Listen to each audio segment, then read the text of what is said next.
won, their first series against the Boston Celtics since 1982. So everything is different today. It's different now. It's different now. Levels is good. Levels is good.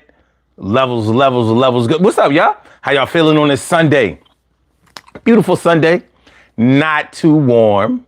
Not too cold. It's like what we got? Like, I think it's going to be like 60 degrees in Philly. So, it's enough to wear a little sweatshirt, a little hoodie or whatever.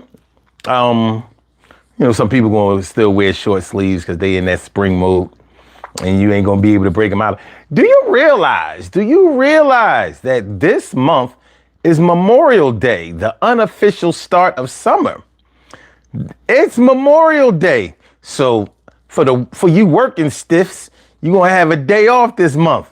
You may or may not have had one last month because some jobs don't give you off for Easter or Good Friday. Peace to all of y'all who get off for Easter and like a floating holiday for Easter and a day off for Good Friday. I don't know nothing about it. I ain't had a job like that.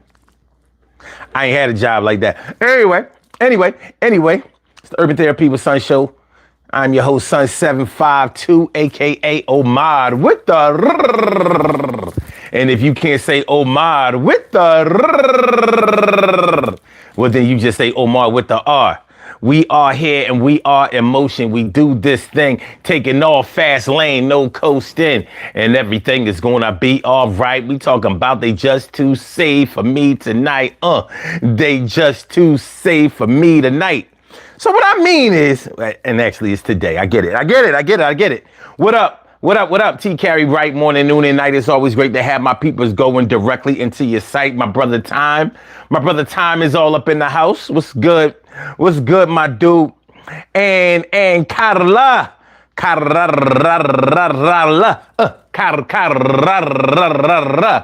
And Emily Dunlap is in the house. Bow, she about to turn it out. What up, Em? What's good? How you been? And Stacy White holding it down for the D all day, every day. So when I say too saved, they just too saved for me. I'm talking about people who done got back into church. They done been saved. They done renewed their covenant with the Lord. You know what I mean? They just out here doing the right thing, or at least trying to do the right thing. They saying the right things. They're encouraging you to do the right things. But some of them seem to have forgotten where they came from. Some of them seem to have forgotten that we seen what they did. We saw how they lived. We heard what they said. We were with them when they did what they did. Now, anybody can start all over and reinvent themselves and be a born again Christian or get on your deen as a Muslim. I'm not sure what Jews do, but they can start going to the synagogue and get right. You know what I mean? Go to the synagogue and get right in their own way. Or, you're a Buddhist, whatever, get your spirituality on, whatever, Hinduism, whatever you do, how you do it. I have nothing against anybody in any religion doing what they do, as long as their religion and the way of life that they are living is filled with love and you're in search of peace. Peace. Now, what is peace? What is peace to me? What is peace to you? What might be peaceful to me and you might be different than what's peaceful to them. Because some people, when they start going back to church, you know what I mean? When they get their head dipped in the water again, you know what I mean? You get baptized, you got to go under. You got to get your whole head and hold your breath. Hold your breath for the Lord. They want to come back around the way. Like, yo, I'm born again. You know what I'm saying? I've been saved. If I die right now, I'm going straight to heaven.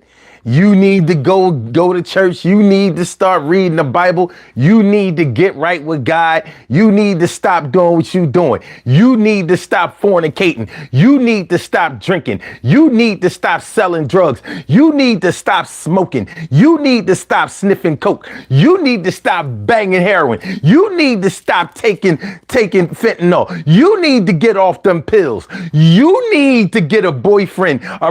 You need to stop dating and make an honest woman out of your woman. You need to get married. You need to get married. And you need to stop having them children out of wedlock. All that fornicating you're doing. All that fornicating you're doing is wrong, is wrong, is wrong. Yeah, I know I used to fornicate. Fornicate. But I don't do that no more. It's wrong, and you need to stop it. Just too safe for me. Now, those are the cookie cutter things. Because some of those things might be the things that you need to change in your life. Okay, you do need to stop lying. You do need to stop cheating. You do need to stop stealing. You do need to stop being dishonest. You do need to stop being deceptive. You do need to start treating your fellow man, your family, decently. You need to start doing all of those things. But then they start, when I say you just too saved for me, first of all, can y'all hit the like button? You know what I mean? I mean, that would help. That would help. You need to hit the like button and stop shitting on the God. Okay, anyway, when they start going into other things like, you wouldn't have went through that yellow light if you was right with the Lord. If you got right with the Lord, if you start coming to my church, you'll learn to be more patient. See, because you going through that yellow light put you in danger of not only getting the ticket, but it also puts you in danger of putting our lives, our physical lives in danger. And you could have hit somebody else going through that yellow light. You need to only go through the light when it's green. And you would go through the light when it's green if you got with the Lord, if you went to the church, if you came to the mosque, if you listened to the pastor. You got to listen to the pastor. You got to read yourself the Bible. Then you go to Bible school, go to Sunday school, And you stop blowing through those lights. I was on the expressway. I was on the highway with you, and you was exceeding the speed limit. The speed limit said 65, and here you are doing 70. And your excuse for it was that they allowed for you to do 5 to 10 miles over the speed limit. But the Lord requires you to respect the speed limits. And you would learn to just enjoy the ride and secure your safety if you got with the Lord.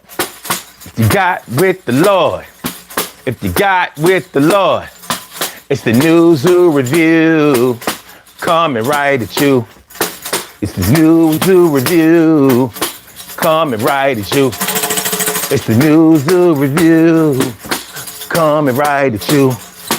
It's the New Zoo Review coming right at you. If you start going to church, you're going to get right. You're going to stop driving fast and blowing through the lights. Yo, little lights can put you in danger. And I ain't trying to get caught out there with a stranger. All up in the hospital with the nurse and docs. And you could have avoided all that. Yo, you got to listen to the words that I say. Yo, you got to get right with the Lord today. I suggest that you go to church on Saturday and Sunday. Make sure every day that you pray. And on Wednesday, we got that practice for that choir. Yo, I admire anybody gets right with the Lord, but we all got to get it right on one accord, baby. Yo, pay your tithes right now. And if you don't do that shit, yo, you are going down, taking the elevator down. And I know that you don't want to burn for eternity now. So what's the deal? I'm going to tell you, get right with the Lord. That's how I feel. What's the deal with you? Whoa, what you doing, kid? Gotta stop putting your life in ruins. If you don't start to get right tonight, you gotta go to church. Yo, stop putting up a fight. Nigga, yo. Just too saved for me. They just too saved for me. That's what we're talking about today on the Urban Therapy with Sun Show. So let's get it popping. Urban Therapy with Sun 752. And this is the Urban Therapy with Sun Show. We do this every single Sunday from 2 p.m. till around 3:30-ish. And the reason that we say 3:30-ish is because sometimes it gets so heated that we just have to do a little OT on a Sunday. And it is Sunday. This is the show where adults come out and play with other adults. We laugh, we cry, we argue, fuss and fight, go back and forth with each other, bust it up all crazy. We take an introspective look into our own personality to see the way that the universe projects us into this thing called the world and try to figure out this thing called life. I am your host, Sun 752, aka Omar with the and if you can't say Omar with the well, then you just say Omar with the R. This is the Urban Therapy with Sun Show. I'm feeling like a real man should, and I hope y'all feeling like real men and women should as well. Today on the Urban Therapy with Sun Show, we're talking about they just too saved for me. They are just too saved for me. I can't be, listen, I love the hell out of my cuz. I do. But every time she come around now, she on some holy roller shit. My cousin was a hoe. I ain't no way around it. Everybody know. The whole family know she was a hoe. You can say whatever reasons that you want to say. You know what I mean? But she was giving up the ass to everybody. She had 2 kids by the time she was 17. You know what I'm saying? And yeah. You can get caught out there. You know what I mean? As a teenager, you know what I mean? Had 2 kids without being a hoe. All you gotta do is have sex unprotected 2 times. But no, I'm telling, she had 2 babies who she ain't know the father was at 17 years old. You know what I mean? You can judge that all you want. She used to be giving up the ass quick, fast, in the hurry. Blink your eyes. Yo, shit was getting blurry. And I'm saying curry. It was just like chicken. She was a chicken head. Fuck your ass until you dead. And I'm just glad she made it through the 80s because the 80s was back there. Yo, and it was like a Mercedes. She was going fast, faster than the Corvette. Yo, Lamborghini style. Yo, Lotus. Y'all understand where I'm going with this, right? You feel where I am. Do you feel where I am with this whole thing? Yeah, my cousin was a hoe. Now she all up in the church acting like she ain't never done nothing wrong. I swear to God, she got the church fans. She used to dress like a hoe. Now that dress, my cousin ain't but 43. She dressing like she's 78. You know what I mean? Got the church hat, wearing them dark stockings. What young person you know? She ain't young, but what younger person do you know wears them thick ass stockings? They can't see your legs and shit.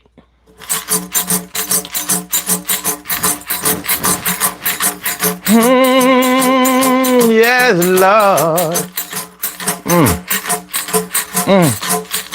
Thank you, Jesus. Thank you, Jesus. Ain't nothing wrong with her being saved. But now she acting like she ain't never do nothing. She telling everybody what they shouldn't be doing. What you mean what you shouldn't be doing? You shouldn't be who you were. I got pictures. We got videos that we didn't even take. I'm only a second cousin. Yeah, man. Yo. Hey, yo, I'm gonna go over here and get my seat. And then we're gonna have this conversation. You and I, we'll be together like the 6ix9ine. That's right. Don't you know? With you. All right, brothers and sisters. Brothers and sisters, I don't know what this world is coming to.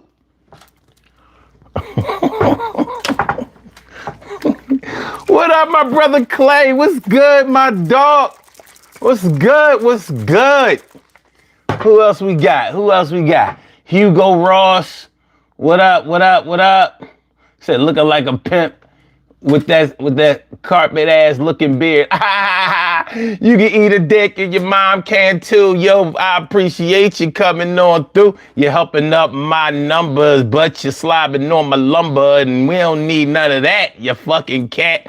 And I call you cat because you got the pussy in you. I don't think you understand niggas are in you. I'll take you out. Yo, I have to get you off the show because you probably live somewhere else, and I don't know. But when you came here, there were other folks here, and they was liking what they heard in their ear and made it clear that they would come back day after day. So you ain't got to. Yo, I'm just talking to you. You snot nigga. Okay, all right. Okay. Hugo Ross says, I'm not gay. Don't nobody believe that shit. All right, Ferrari, what up? What up? What up? What up? What up? What up? What up? What up? What's good, y'all? How y'all feeling today? How y'all feeling? We good? We good? Levels is good. Levels is good. Levels is good. You know what I mean? Everything good. Said, Emily, you're stronger than what you're going through. Sending you healing powers, prayers. That's what's up. And I know she's been through a lot. I know that you've been through a lot. But yeah, we are praying for you. Praying for you and pulling for you. Do your thing. I know you have the resilience.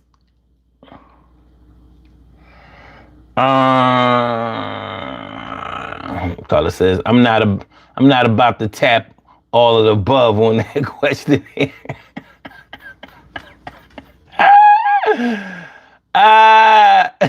Tom says, Hugo, respectfully, nobody asked you if you were gay or not gay. Read. That nigga gay. Nigga gay, son. That nigga gay. All right.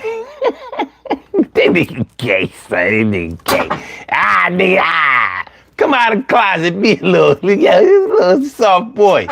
You know what I'm saying? Flame throwing boy. He learned how to turn double dutch. He asked his mom for an easy bake oven. He played with his dolls instead of the G.I. Joe. He ain't see nothing wrong with laying on a man's lap. He always thought that little boys was cute. He thought that was the reason he didn't have to be interested in girls. Nigga, you walk with a switch. You're supposed to walk with a bop. Come here fucking with Sun 752. Get your ass up out of here. Bitch ass nigga. Here I am talking about people too saved. You the reason I can't get saved now. It's people like you that's stopping me from getting saved. I got too much work to do before I get saved. Like I got some people I gotta get at before I can get saved. Like, yo, I can't get saved. I can't get saved before I, handle my business with some things. You know what I'm saying? Because if I get saved now, I'm about to do some unsaved shit. So I'ma just pray outside the church. I can't get saved. I got some niggas I gotta get at. They wrong. And they ain't saved either.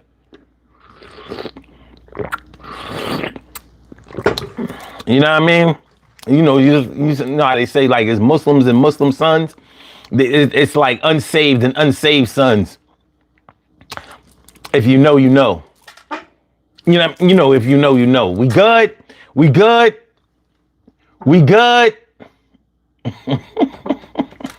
All right, man. Let's go. Man, people come in here trolling. They don't expect to get swarmed and shit. They thought it was cool. Good looking out, TK, right? Good looking out. You said that make no sense. Get with the Lord.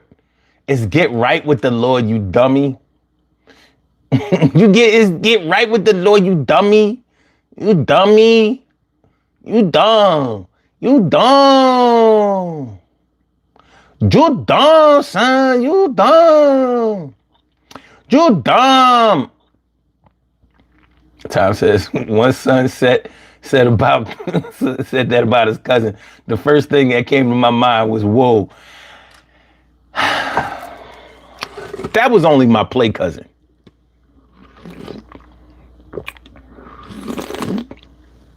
That's right, Clay. The rhythm, the revel, without a pause, lowering my level. Oh, man. His doesn't eat dicks anymore. Only his grandma. We cleaned that up earlier. So my bad. My bad. My bad. I got there late to the party. Clay said, why would you set this man off? Folks suicidal. It's safe. The problem is they ain't got no microphone, but they can call in. Tom said the easy bake oven takes it all the way to the gay agency. Gay agency. Hey, dude. Ooh, can I have an easy bake oven, Mom? Mom, can you buy me an easy? That nigga wanna bake. I ain't never known it. Man, you know what? I'm gonna chill. I'm gonna chill. I'm trying to chill, son. I'm trying to chill.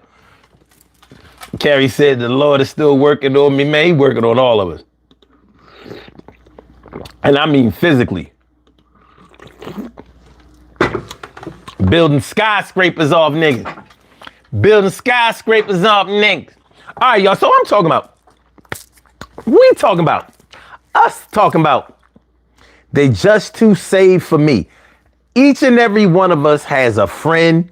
We absolutely have family members that get on that holy roller shit and they think they can just etch a sketch they past. Like we ain't see him smoking the crack. Instead of trying to take out LL, you need to take your homeboys off the crack. Jumbos.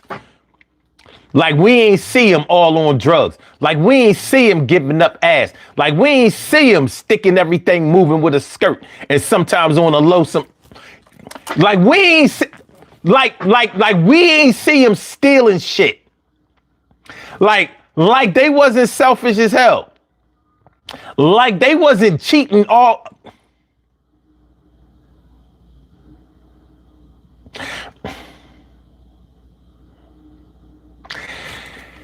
Your girlfriend that you was cheating with on your wife was your wife's girlfriend. Explain me that. That shit went on for years. You got your wife and your girlfriend in the kitchen, chilling with each other, chilling. And everybody want to look at your girlfriend like she was wrong, and she was, but only because she knew that she was kicking it with you. How is it that your side chick can get more money and time out of you than your wife that you got kids with? I'm sorry, what? But now you saved now. We just etch a sketch it. We just etch a sketching our past away, y'all. You know what I mean? Yo, we can play a little game today. For the just too saved for me. Listen, whatever you have done in your life that you are ashamed of, that you feel some kind of way about, that you would rather subject not come up anytime soon. Tell you what, today on this show right now, we can just do this. That's us etch a sketching our past away. So all that weed you smoke, what weed? I'm saved. All them drinks that you took, I ain't used to drink like that. I mean, you know, it was light. I only drank at celebrations, graduations, anniversaries and shit like that. You know, I mean, I toasted. I had a toast and then a couple of cocktails on the here and there, birthday parties, but you know, I ain't drink like that. Yeah. All them times you let them niggas party you. Oh, you don't understand that lingo? Party. That's running train. But the updated terminology. Remember, they used to party you. Yeah, one girl, 5 dicks. Never happened. You pure as the driven snow. You can count the men. You can count the men you've been with on one hand. Yeah, all of them was in the same room partying you.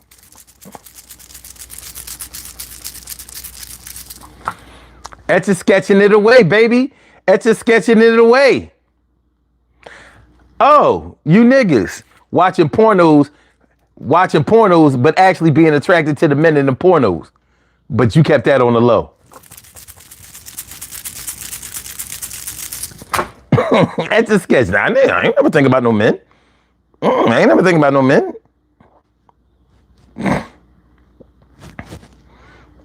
I'm not gay. What was the boy name? What was the I'm not gay boy name? That would be Hugo Ross. I'm not gay. That's the first thing he came in here to say. Like, don't be looking at me like I switch. Don't be looking at me like I ever blew a man. I didn't. Not voluntarily. They had to ask me. Anyway, all them things you stole, especially at your job, robbing your job, and stealing from your place of business. That's one of those things that people don't even feel bad about. Like, well, they ain't paying me enough. You know what I mean? If they paid me more, I wouldn't have to take home a whole box of toilet paper. I wouldn't have to have a whole paper towel dispenser in my house. If they paid me more, all they had to do was pay me. Yeah. Oh, and all them pens and, don't forget about the printer ink. You know what I mean? Here you are printing out 100 copies of your resume so you can get another job at your job. Etch-a-sketch it. Today, we're going to etch-a-sketch that shit. You know what I mean? It's all going away. It's all going away. Anything you stole, anybody you lied to. You ain't never used to lie? I love it when people tell me that they ain't used to lie. You know what? I love it when people born under a certain sign say that people born under that sign don't lie.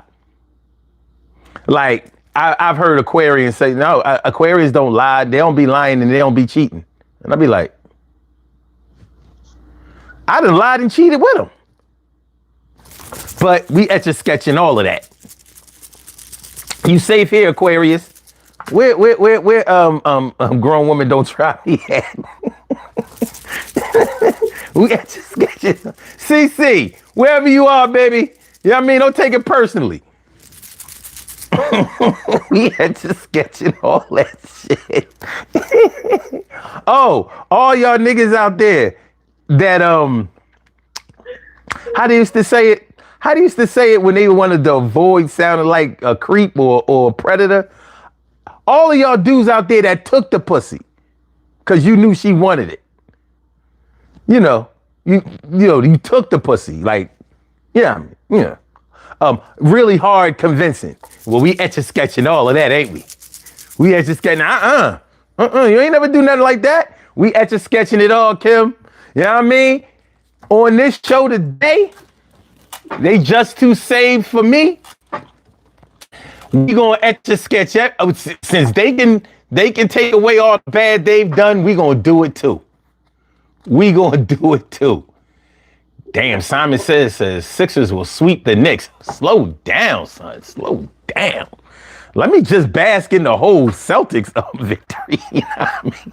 You going too fast. I'm sorry, Kim. I didn't mean to cut you off. I etch-a-sketched the fact that you even had a voice. I just etch-a-sketched it. I didn't cut you off.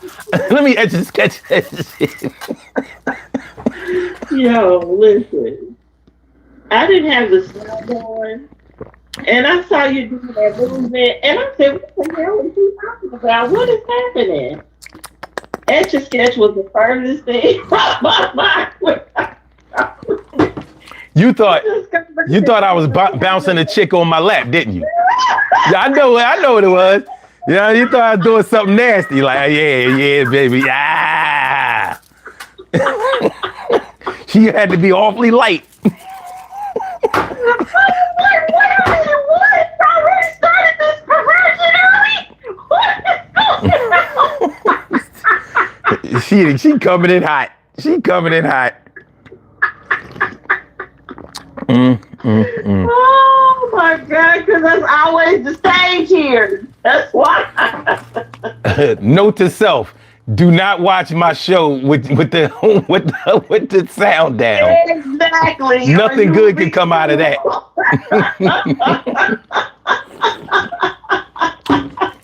I hear you say etch a sketch and say, oh, okay.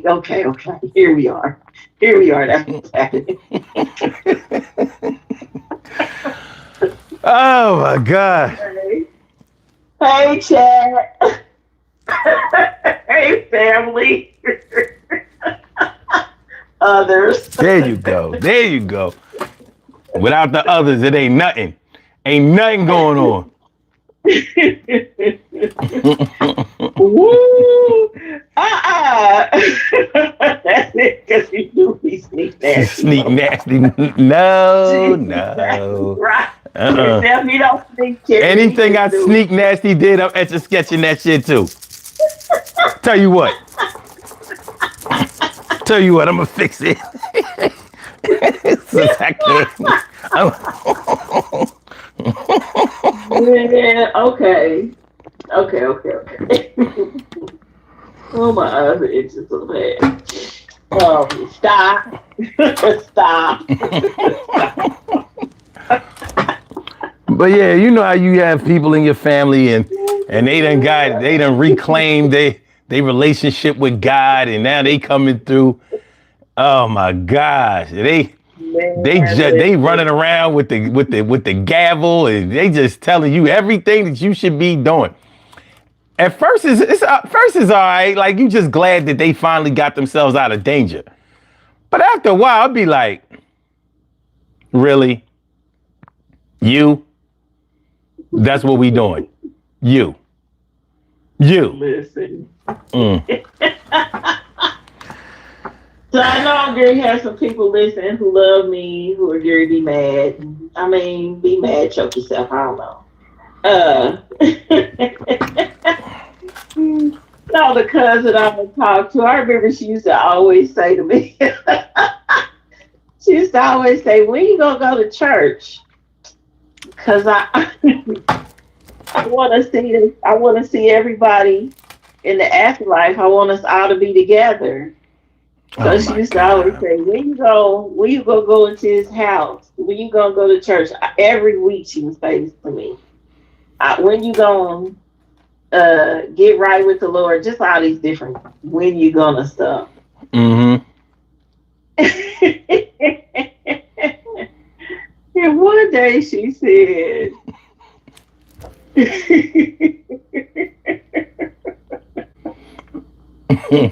when is it gonna be the time for you to, I can't remember how to put it, whatever she said is, when is it gonna be the time you get it together? And I said, I guess when I'm not on the phone with you. She was so mad. Fuck, you keep asking me this shit. However,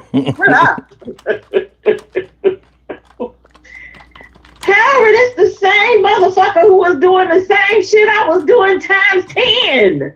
Like, girl, it's always the one. About?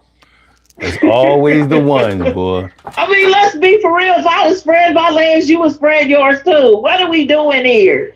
Girl, fuck off with this shit. This motherfucker sitting here fucking and smoking weed and asking me when am I gonna? Girl, get out my face. Born again. But then she quoting everything from the Bible. I'm like, okay. Then there's another one in the same circle. This motherfucker told me I can repent. So if I do X, Y, Z, I can go Sunday morning and repent. You choose not to do that. I said, you sound to me like you're reporting. That's all you're doing. You're just going to report to the church what you did, or to God, or whoever.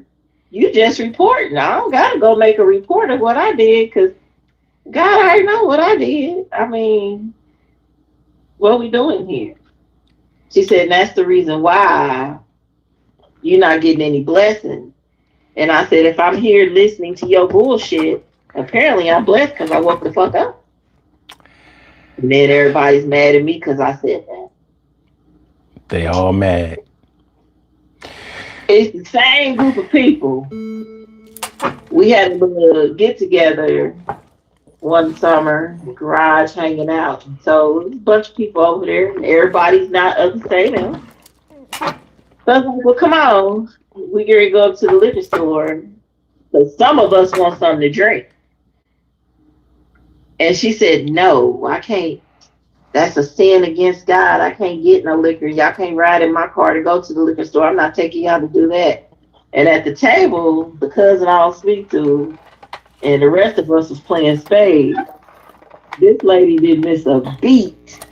She tipped her card out to get ready to smash it down. And without looking up, she said, you're fucking, ain't you?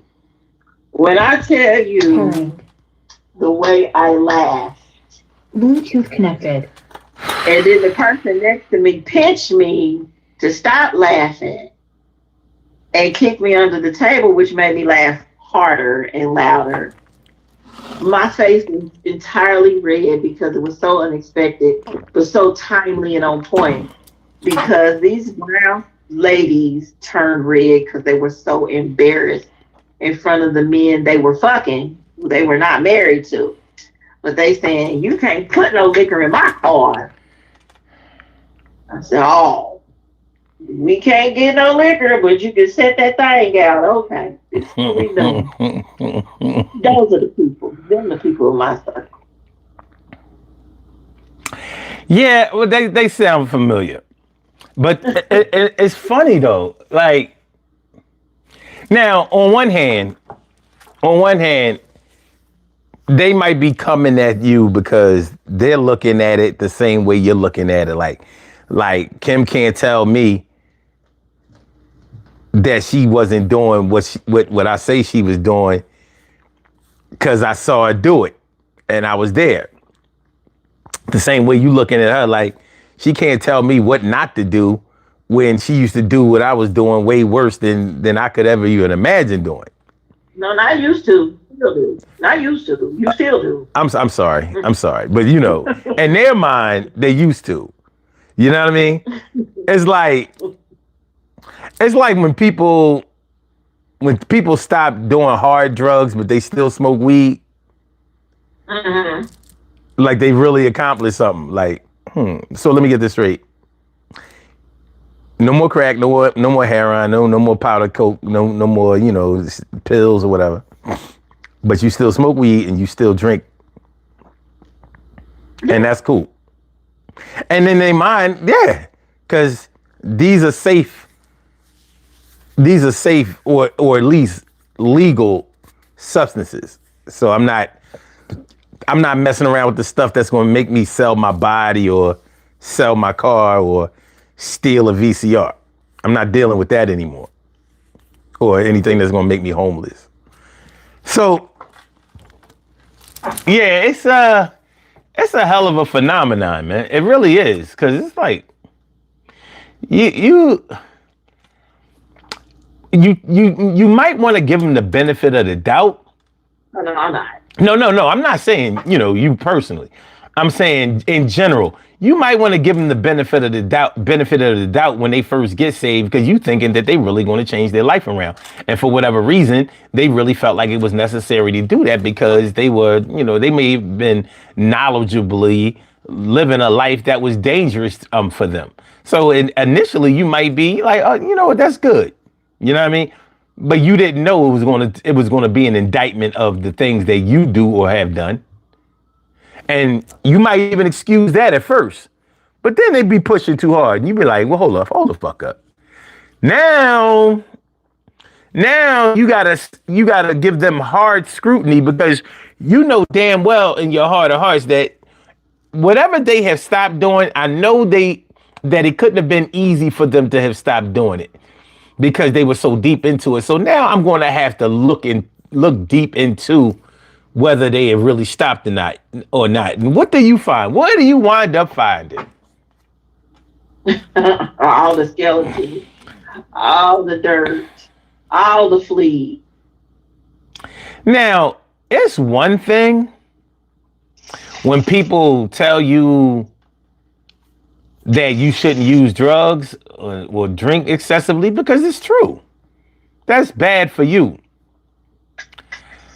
But when they start, and it's funny because what I'm about to say might seem like the lightest thing to a lot of people, but the people who have cheated a lot and use their body, use their sexuality to get things or harm people, them telling you need to settle down or you need to treat somebody better, that's gonna have you like, the fuck, what? Mm-hmm. What? You was messing around with your sister's husband for years, like ain't nobody know. Talking shit about your sister like she don't deserve that man. He a good man, and my sister be fucking around, and she don't. That was you. That was you. How are you gonna tell somebody that they need to settle down or they need to slow down or whatever? And they may need to, but you judging from that standpoint, you was too wild to advise anybody positively on that side. Like, ain't nobody trying to hear that from you. Nobody's listening. So yeah, it can get that bad. You know what I mean? On that side of things. And then, Kim, sometimes I have to ask myself, why can't people just be saved and be happy with their salvation? Because the church tell them that they got to go out there and save somebody else, tell everybody about what the Lord has done for them, and try to encourage them to let the Lord do the same thing for them as they did for themselves. The church be out there sicking people on people. But the church is doing that so you can get them to come and join the church so they can get that money. Exactly. They can lock you into that realm of thinking, that frame of mind, and they can get you to pay for it. Now, that's not to say that any or all churches are bad, but they all follow the same process. And anybody who has worked in the business of church, if you've worked on the church board or whatever, and you realize how the money gets brought in and allocated, you know what I'm talking about. You can't unknow what you know. Mm-hmm. You know what I mean? As long as you just in that congregation writing out your checks or putting something in that collection plate, that's one thing. But once you work and you doing paperwork and you paying bills and you understanding how, oh shit. Oh, there's money in here. I'm gonna get paid too. And there's no reason not to. So yeah. Well, here's what's funny about all of that. That whole scam. Here's what's funny about that whole scam. The same people who love to tell you they pick and choose what Bible quotes work, and they know everything about church and the Bible and everything about God and their perfect worlds. They missed the part in that very same book of confusion, in my opinion, that accurately says God does not dwell in temples or buildings made by human hands. They missed that part. They missed that part. But they focus solely on, we got to be here Sunday morning, Tuesday afternoon, Wednesday evening, Saturday afternoon. We have to be here every day reporting and pretending that we are perfection. Listen, I remember, there's a group of cousins. Their father was a preacher. He's passed now. He's a preacher. And his kids are the worst fucking kids on the planet, literally. But this one in particular, bitch. She spent all Sunday at the pulpit crying every few seconds, every few minutes. God, please forgive me for my sin. I want to be the best. Welcome to Christ. Just every few minutes, I'm like, damn, sit your ass down. Immediately after church, she is in the parking lot telling our other cousin, yeah, bitch, that's why I got your motherfucking husband. That's why after we leave here, he coming home to fuck me. I said, what just went on? This is unbelievable right here. What are we doing? Same people. Same people. It doesn't make sense to me. It's illogical. That's why, for me, pass. Pass. So if Tupac would have lived, right? I wonder if he would have backtracked or apologized for making Hit 'Em Up.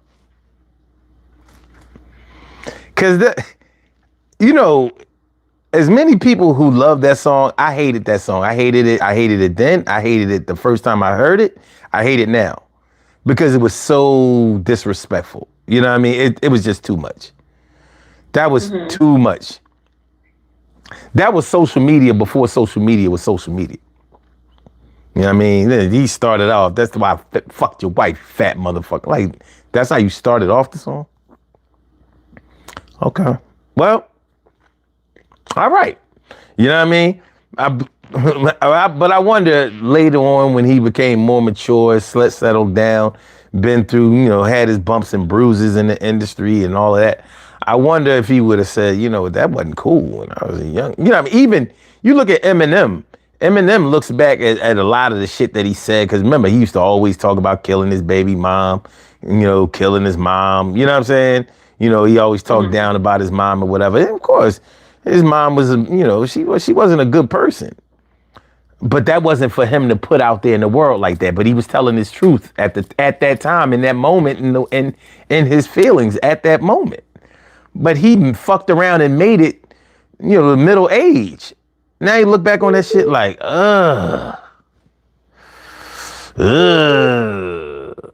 Hold on a second. Let me see if I can do it this way. If it don't work, you know what to do. Yeah. Wait a minute, hold on. Hold on. Hold on. Oh, damn. It cut Kim off of this shit? All right, I know what we're going to have to do. All right, hold on a second.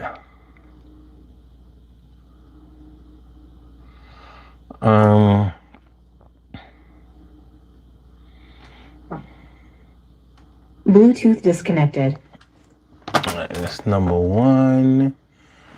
And hold on, let me call Kim back.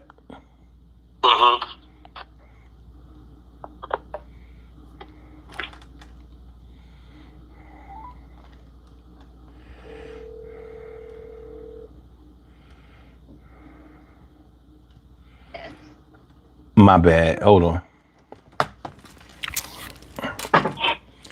All right, y'all good. Okay. Levels is up. Levels is up. Levels is good. Levels is good. Levels good. Levels good.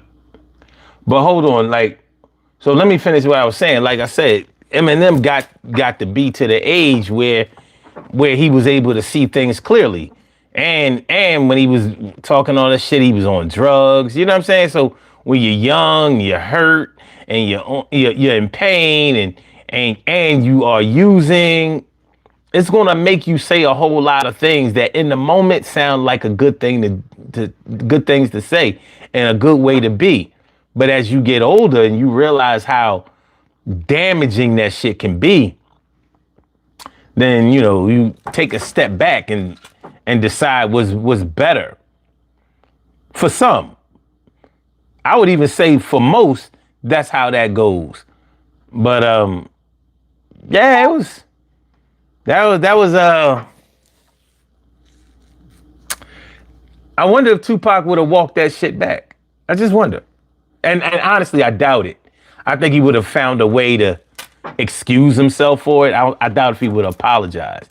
Eminem actually apologized for that. And he did that without, he apologized to his mom personally, and he apologized on wax. And when I heard the song, I was like, that was major. Because he made money off of them songs. He did videos. He capitalized off of those lyrics. And he probably looks at himself now like, man, I can't believe that I ever, talked about my family like that. Because that's what they are. And he married his daughter's mom. Who did? Eminem. He been married to her for years. Haley's mom. Huh? You talking about Eminem? His wife, Kim. Yeah. Yeah. I said Haley's mom. Haley's daughter. Now she a grown ass woman. That's how long it's been. You know what I'm saying?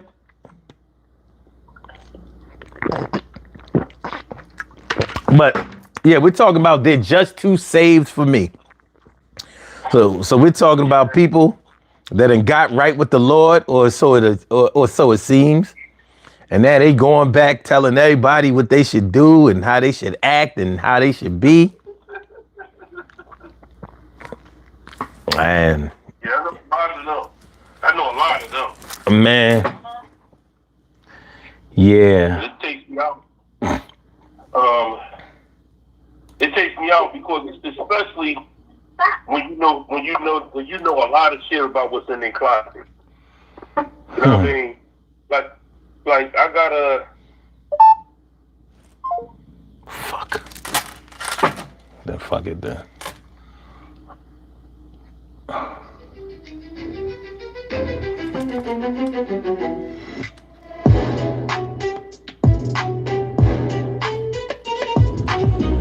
All right, hold on.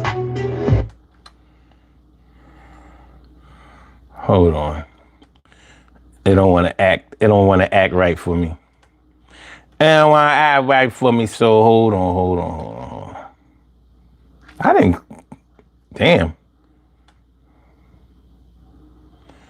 I cut him off too.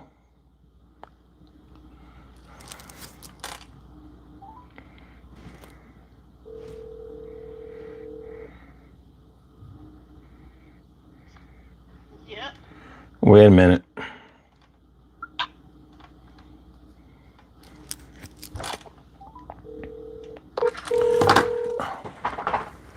hello.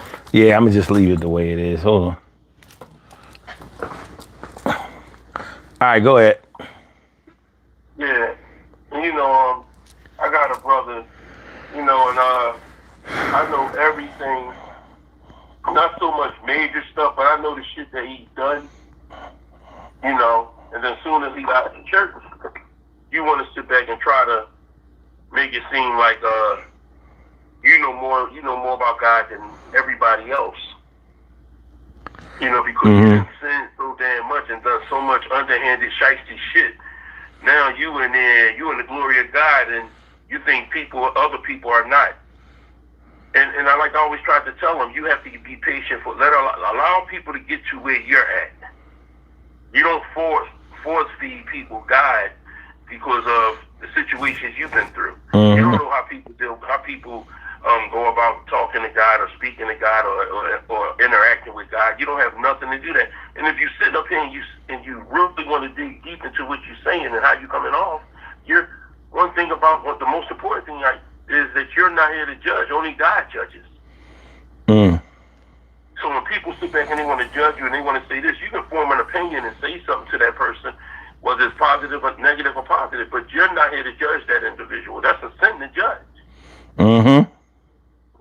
And people don't understand that. You sit up here and you want to hold people accountable for what they're not doing because you done so much shit. Well, you done smoked crack for 20, 25 years. Now that you 6 years clean and you out of you're out of the hellfire and you out of your darkness. Now you want to be so judgmental of people that smoking weed when you should have been, when you done so much shit. You didn't trick, you didn't stole, you didn't done everything. You was not a good mother. You wasn't doing shit. Now you want to be judgmental and try to hold everybody else accountable. Well, I wouldn't do that. You did it. That you did it. I remember I seen you. I seen you see me see you. You know, you can't. I know one of my boys. He's a pastor now. I call him a brother, but he was one of my boys, and it takes me out because this boy, on the day of his wedding, the weekend before his wedding, he out smashing his children's mother, not the damn bride to be.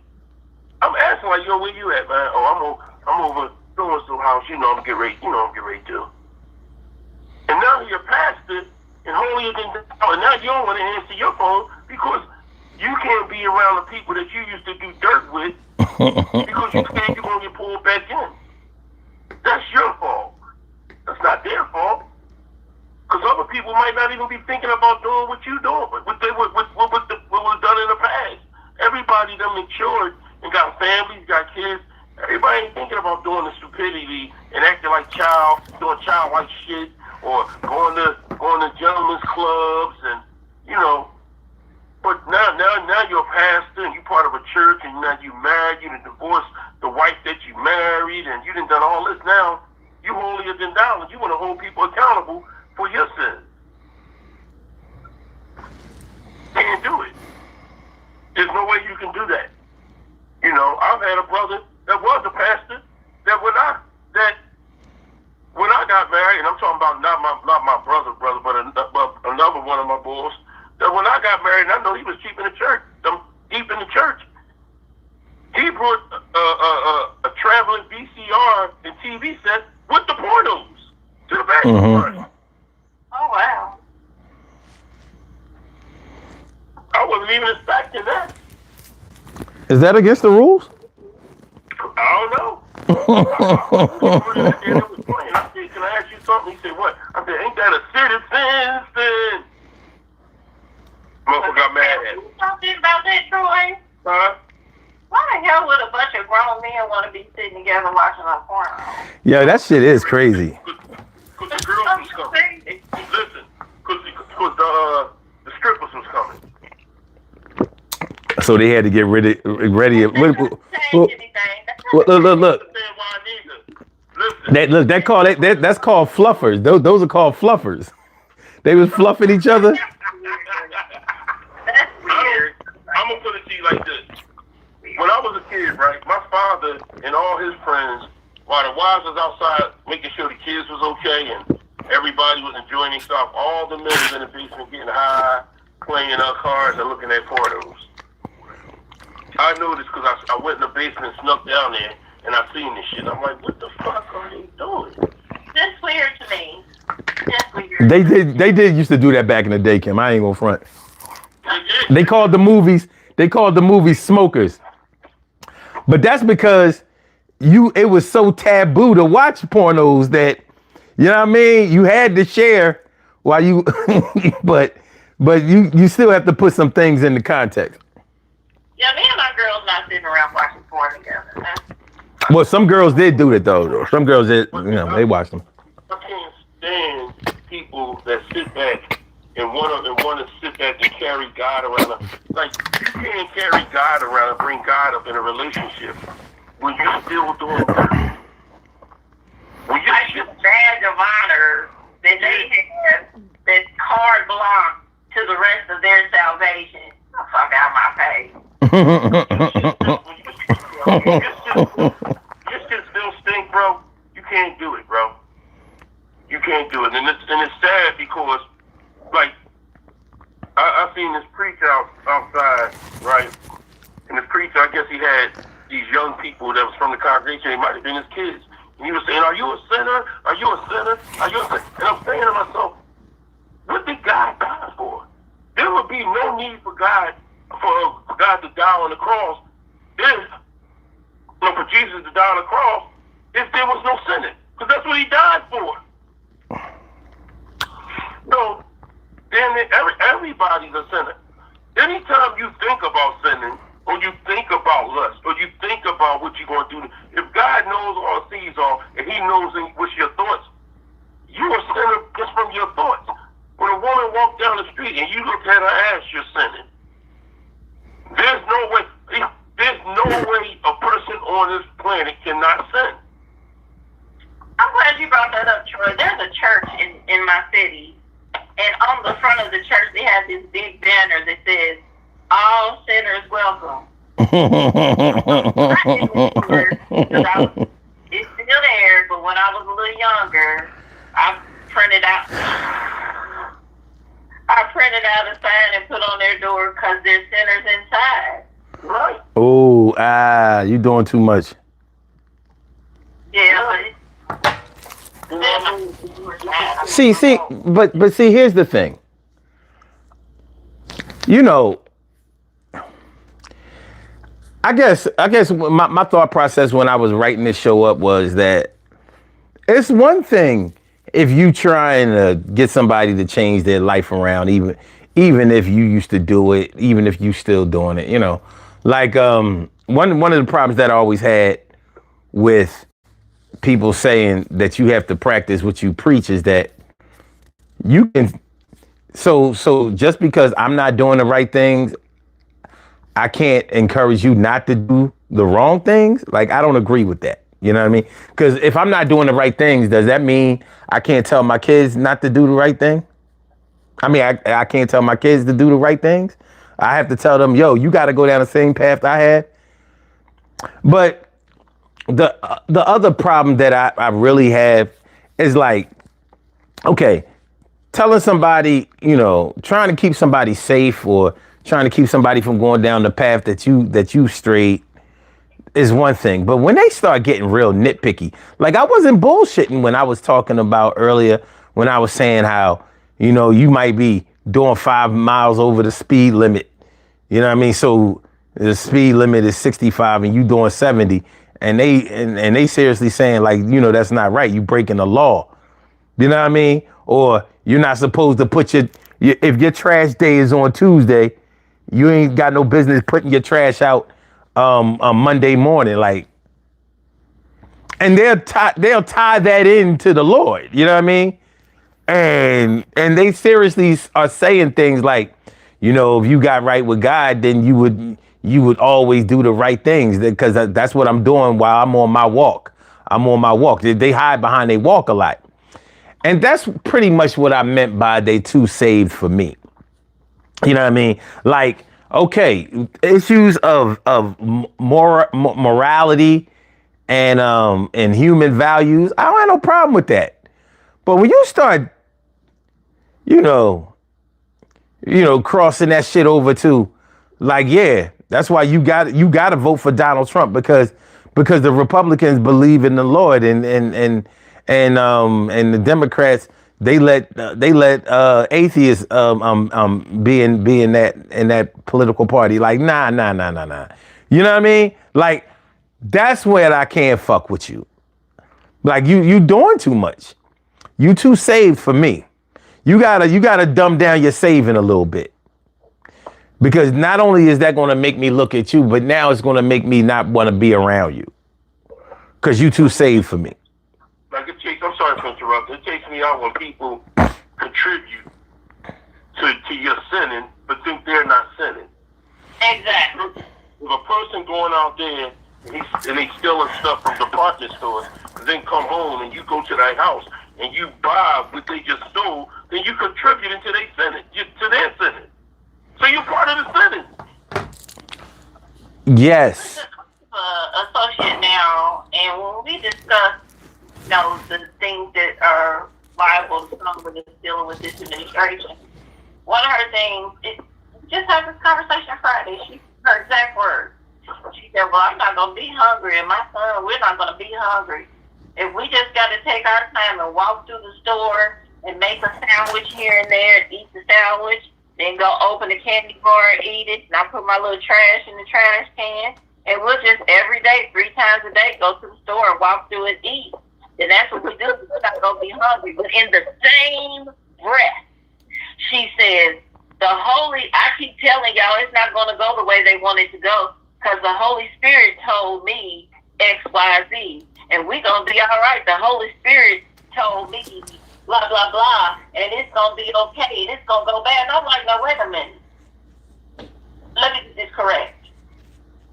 The Holy Spirit told you this is going to go in a different way. It's not going to go as bad as you think. But then the Holy Spirit tell you to go to the store and walk through and eat and steal, because that's ultimately what you're doing. If you're going through making a sandwich, you're stealing.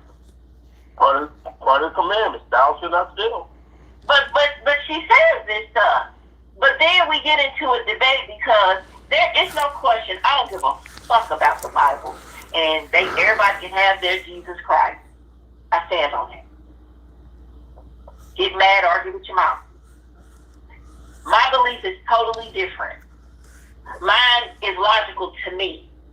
So when we have these conversations, my first question is always, what do you think happened before the world was introduced to Christianity in the Bible? And no one can answer that question. No one who has not done the work to find out about their true heritage, culture, and their identity. So no one who hasn't done the work can answer that. Some have said, I believe we were all savages before that. I definitely like what. So this same person savages debates me in these conversations, but they say these things. This is the same person who says, there's no way I'm messing with a man I'm not married to, because God frowns upon that. But it's the same person who also has been married 3 times. And one of those times, the child that was born was not by the man she was married to at the time. Same person. Same person who has the... Wait a minute. Married how many times? 3. Okay. And her child was not by any of the husbands at the time. Okay. So it was a confusion there between 2 guys of who the baby belonged to. This is the same person who is always, the Holy Spirit told me, and God told me, and this and this and this, but it's the same person who debates me when I want to, let's have a logical conversation about this whole Christianity thing and the Bible. Same person.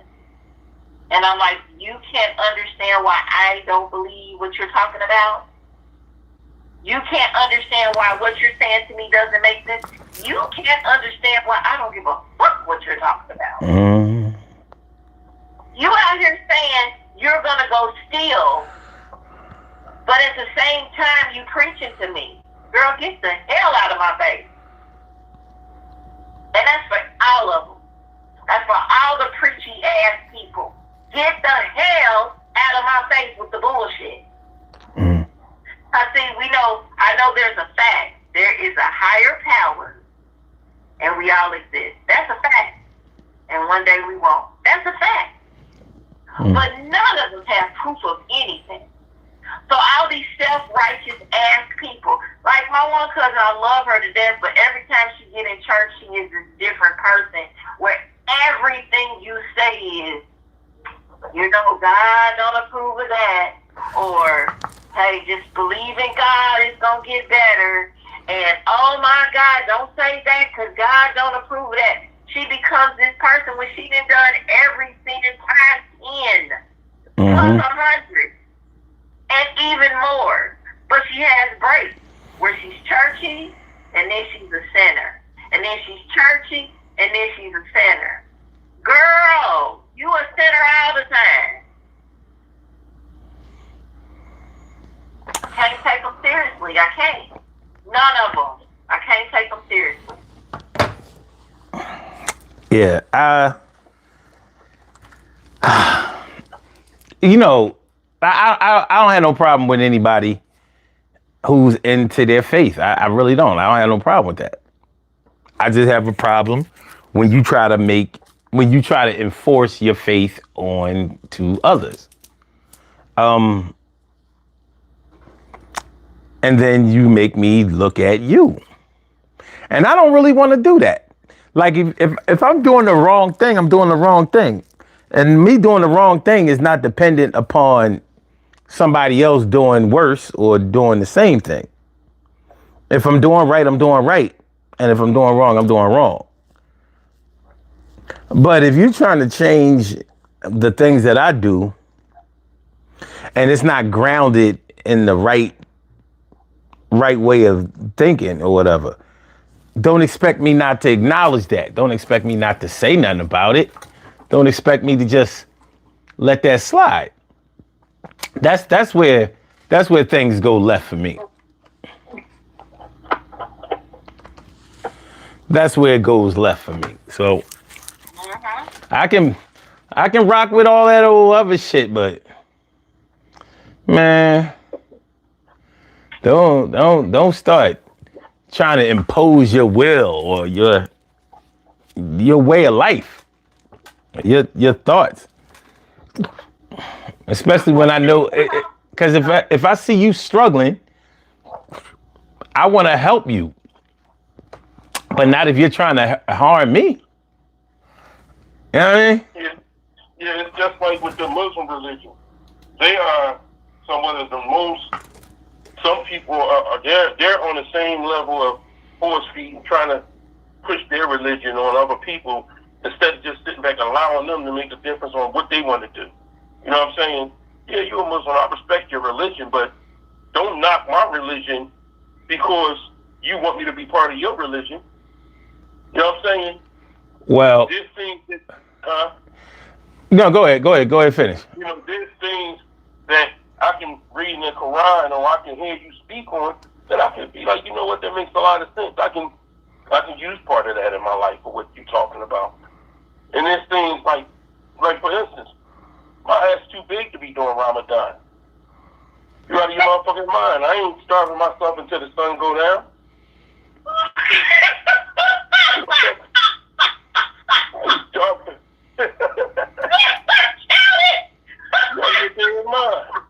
We gotta do this another way, son. We gotta do this another way. I never read that in the commandments. For art thou fasting thyself until thy sun go down. Wait a minute. Christians practice fasting. Christians practice fasting. They fast one thing, not a whole damn meal. It depends, because I know Christians who fast regularly. Regularly. I fast. I'm fasting in my belt after I finish eating. I fast, so yeah. There's nothing wrong with fasting. Fasting is a good thing. But the thing is, Troy, you don't forget. But see, the thing about it is that yeah, you can fast, but when you force to fast, because Ramadan is pretty much forcing you, like you part of this religion, you better fast. Well, it's a requirement. What? Come on now, Troy. Wait a minute, Troy.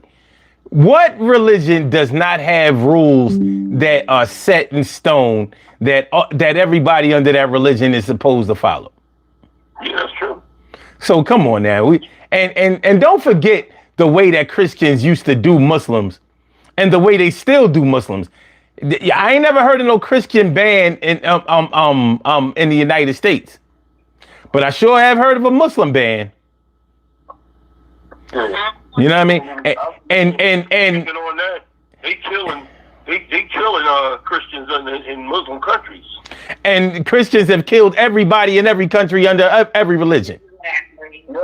Yeah. So, but see, but I'm glad you said that, because that's where we get twisted.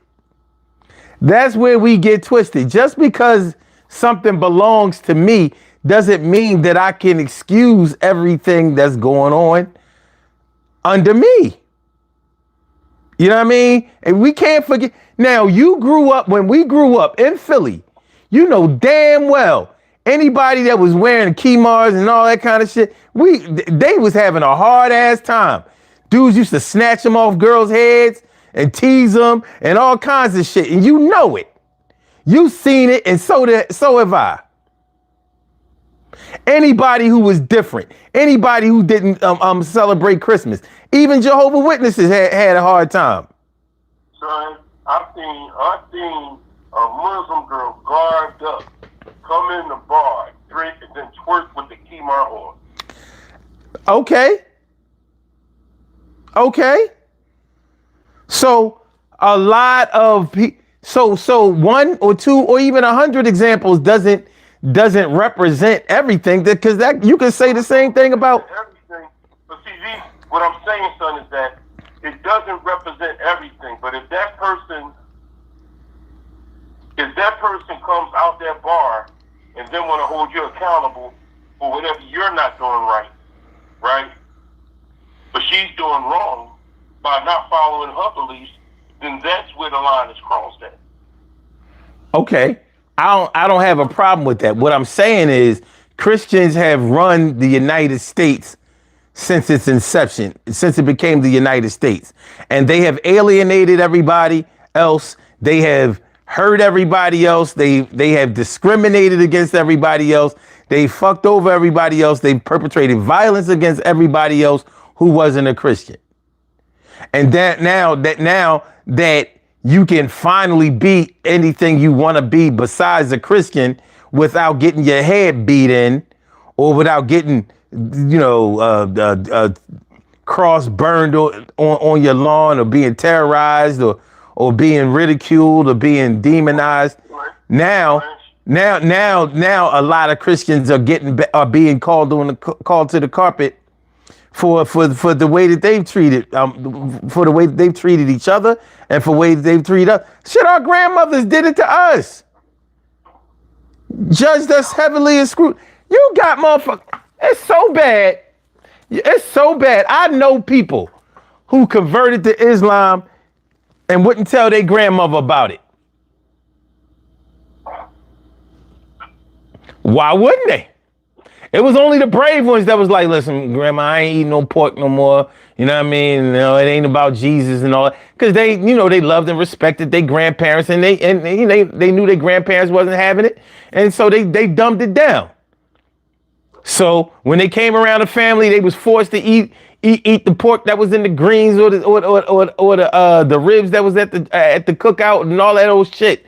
Because they didn't want to disrespect their grandmother, and they couldn't actually be in their faith until their grandmother died.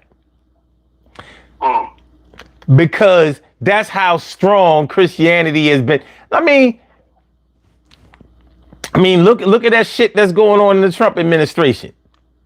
All of that shit is Christian based. They over there cutting heads. I mean, they're over there bombing people, killing kids, and causing worldwide destruction under the name of who? It ain't Allah. It ain't Jehovah. It ain't Yahweh. Ain't none of them. The better Christians, the evangelicals, because they think they're Christians above all Christians. My God. Listen. All I'm saying is the evangelicals are really a problem. But they ain't the only problem.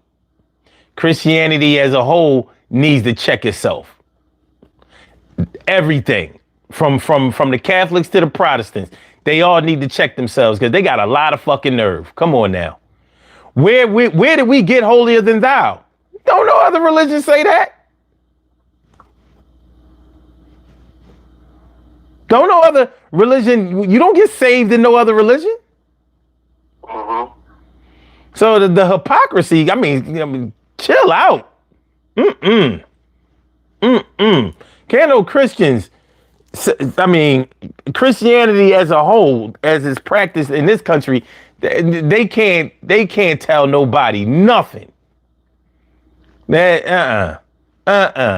don't have a checkered past. They got blood all on their hands. Mm-hmm. So, but like I said, man, I got a problem when people start nitpicking. Like I said, you too saved for me. I can understand this to save people who backslide and you know what I mean. They're like God's still working on them. All right, cool. I ain't got no problem with that. But the ones that tell me I gotta pay my bills on the first. I mean, I gotta pay my bills on the 30th or the 31st when it's due on the 2nd. Now hold the fuck up. What you doing too much? And they said because God doesn't like debt. What? Or the people who say, I can guarantee you, if you give me your last $45 in this collection plate, God is going to make sure you have life. Now, I know that's your light bill money, but if you put it in this donation plate, I guarantee you God is going to make sure you have life. Oh, no, hold on, Kim. He's going to give it back tenfold. That's what they say. Whatever you give, you'll get back tenfold. I'm sorry, what'd you say? I had one directly say that to me. Yeah, he might not have known what he was supposed to say. You supposed to say whatever you give, you're gonna get that back tenfold. They don't give you a time date.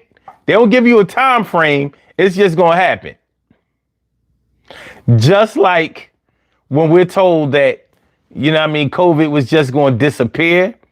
And so is the gas prices is just gonna go down. The food prices is just it's all gonna happen at one time. Just yeah, I mean. What up, Devil's D's? What's good? But yeah, so yeah, I'm too saved for me. I mean, I don't know. For me, you got to mix a little bit of dirt in your saving, because I don't trust nobody who is totally on this square, because you almost cannot be that way.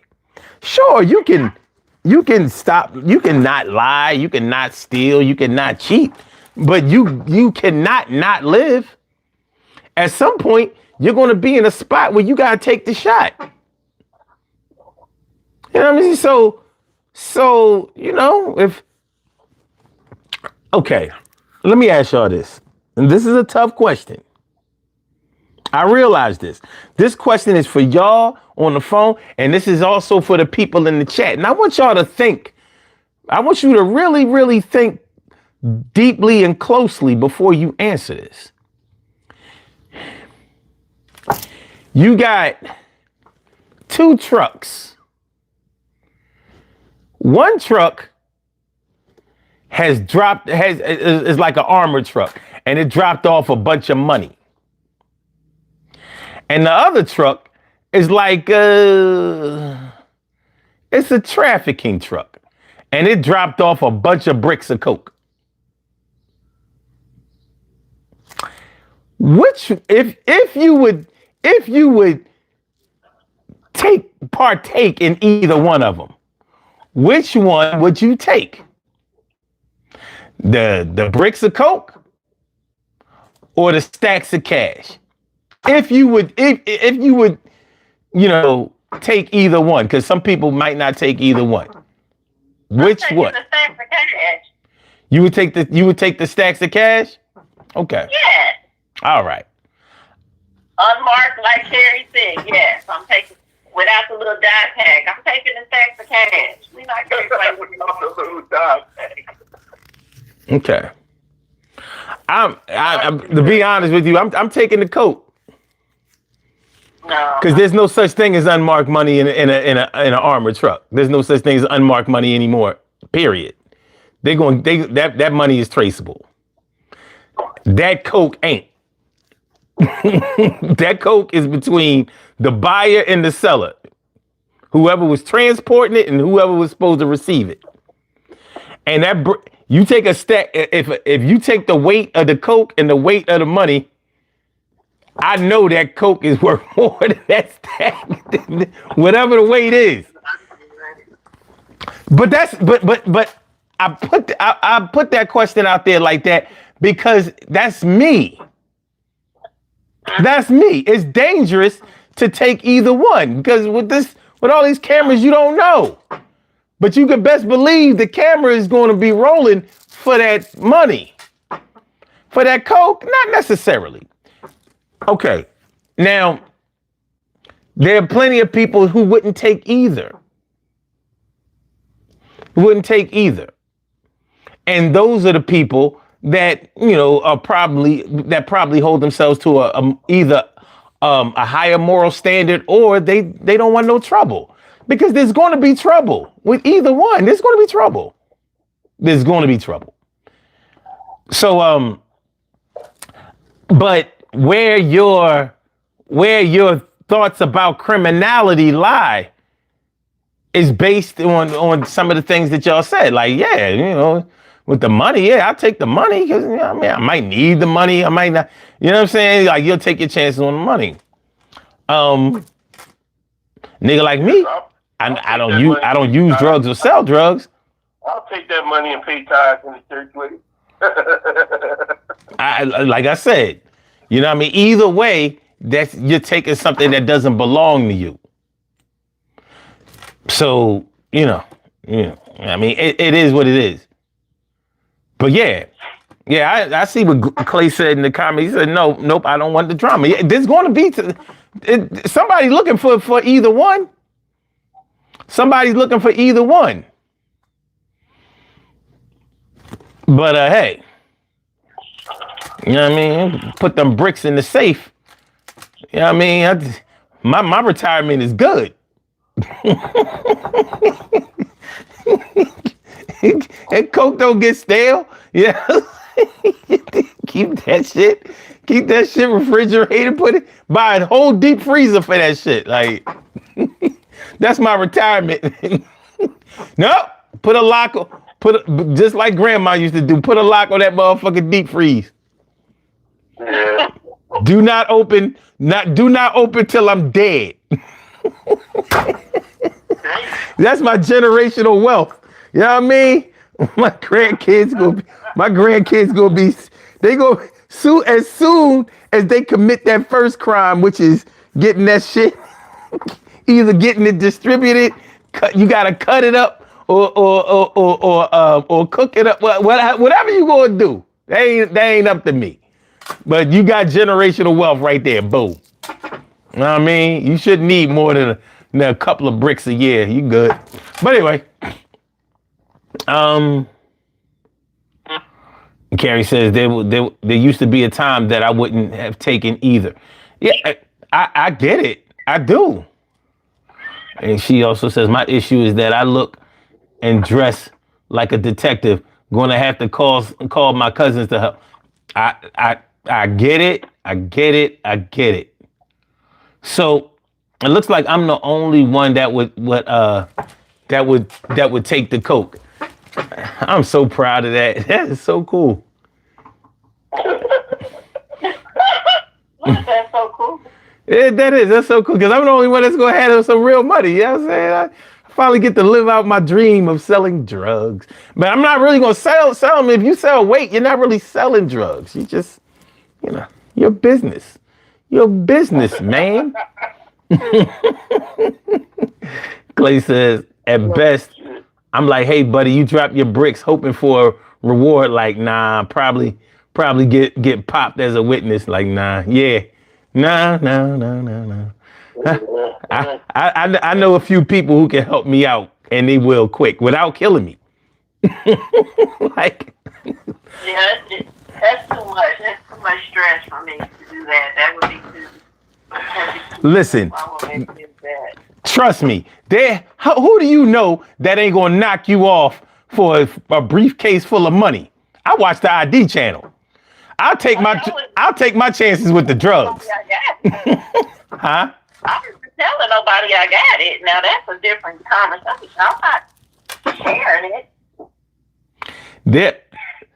You gonna share it. I'm not telling people. You are just girl. You just don't know. God is good. You might not. You don't have to reveal that you have it in order to share it. You gonna be sharing. Because I'm doing things in small doses and in secret to some people. Like, they will just see that a bill is paid and won't know I did it, or they'll just get an envelope in the mail with some money or cash app from a strange account. It'll be something like that. Now, everybody ain't gonna know. Like I said, you would share it. All right, Kim. Well, I'm gonna give you my cash app number right now. Like, Troy, if I found a whole bunch of money, you would get some. That's baby. I mean, at any occasion that you say, you know what, I'm bored with having this money right now. Let me send Troy some money. You will get it. You will get it. I'm so fucking bored. oh man. What up, Ansel? Ansel Jones. What up, my dude? But yeah, this like we all have brothers, sisters, aunts, uncles, cousins, classmates, neighbors, dudes from around the way, people from around the way that we hung out with or whatever. We've all seen them.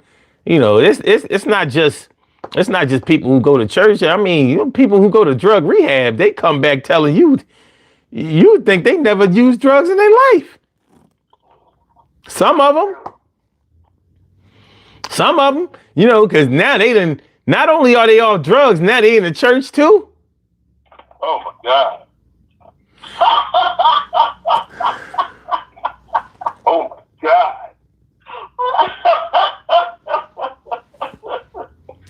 I done heard ex-drug addicts give all the glory to God, none of the glory to the counselor. I'm gonna tell you this much, son. Johnny Kim, I got in the words of Biggie Smalls, I got a story to tell. My first kid's mom, right? Her father was on drugs damn near all her life. God rest her soul. Right? His son was the one I told you when I had got shot. He was the one that shot me, but stealing from me. Right? So, me and her were having words, and we went through something, or it was something about the kids and stuff. And he called me on the phone and was talking to me about how to take care of my children. And I said, yo, how? I said, let me ask you a question. Can you spell audacity? You have all the audacity to call my fucking phone to mention to me taking care of my fucking children that I didn't work 3, 4, at times 5 jobs to take care of, and you wasn't even there for your fucking children.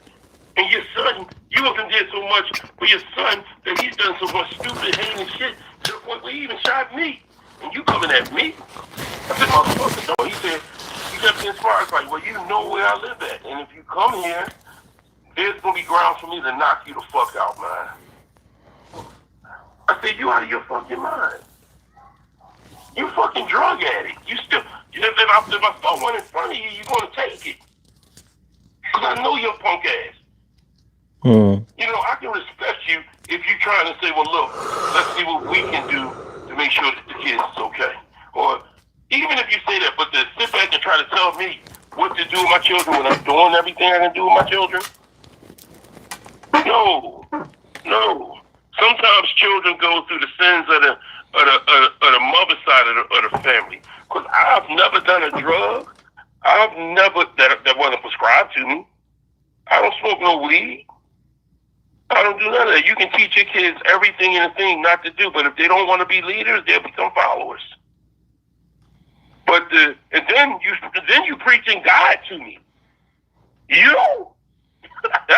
When he started talking about God, I was like, yeah. You know God? Man, no, you need to turn it around. You know dog. You don't know no damn God. I mean, this some stories out here. That motherfuckers sit up here. You turn your life. There's nothing wrong with turning your life around, but you have no right to judge people or to force feed bullshit to people that has to make them changes on their own. That's my point right there. If you want to sit back and say, I pray that you make changes within your life for the betterment of what you're going through, then that's different. But if you sit back and say, I wouldn't do that, I didn't do that, I seen you do it. I can respect the person who can get up there and say, I did X, Y, Z in my life, but now I feel changed. And I want you to feel the benefits of changing your life too. Now, I can't tell you you have to do it, and I can direct you to it, but I can share my experiences. I respect those people. You know, I respect one of the things about these members of my maternal family. A lot of them spent their whole lives making my mother the black sheep because they think they are holier than thou. And I remember one day as a teenager, I was so angry with all of them, I wrote the meanest letter ever that my mother almost took my head off for because she was like, you're not going to be disrespectful to your aunts and uncles. I'm not going to allow that, even though what you said is true. And I believe behind closed doors, she was like, come on, baby. Yeah, tell them. But in my face, she's like, I'm not going to allow you to be disrespectful to your aunts and uncles. But in that letter, I wrote down every crime they have ever committed. Like, you can say whatever about my mother having kids out of wedlock, but bitch, you had a baby you gave away. Are you kidding me? And you only married this nigga because you needed somebody to take care of you. And you, sir, over there, while you all in my aunt's face, lovey-dovey, we ride around with you while you go fuck around with other bitches. Are you kidding me? So I wrote that letter out, and everybody was angry at me for that.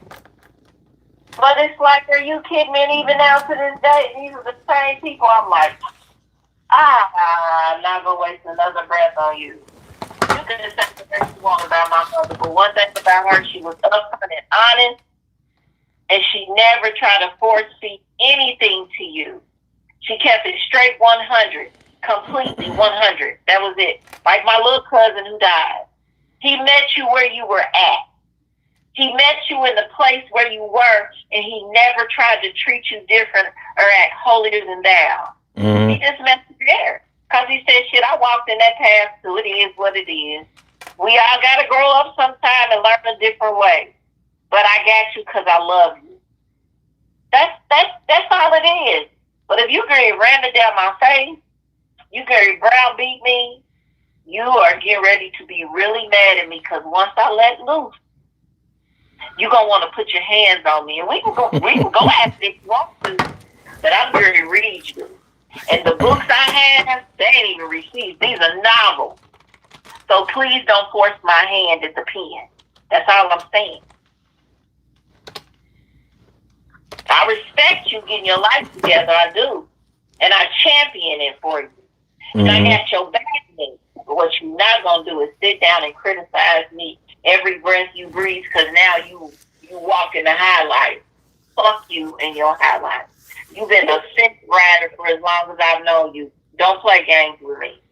You've been a what ever since I've known you? And that includes some of these top pastors who always got their mouth on everybody. Like TDJ.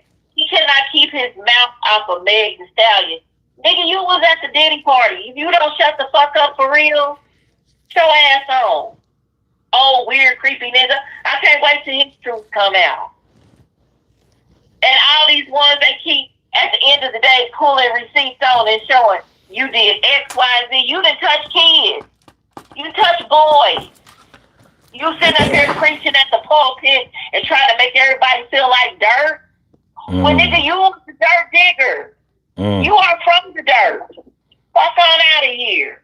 And everybody follow these people and, oh, don't say this about Pastor so-and-so and so. Are you fucking kidding me? Pastor so-and-so will fuck you, your mama, and your brother. The hell out of here. Damn, you put that shit into a fucking a Curtis Mayfield song. You know, fuck your mother, fuck your brother, fuck your sister, fuck your country.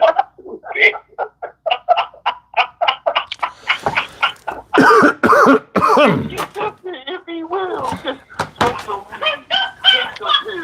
that's the pastor.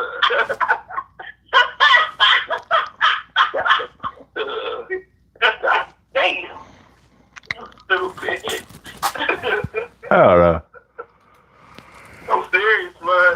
Hey, man, you have a good show today, boy. I don't know, man.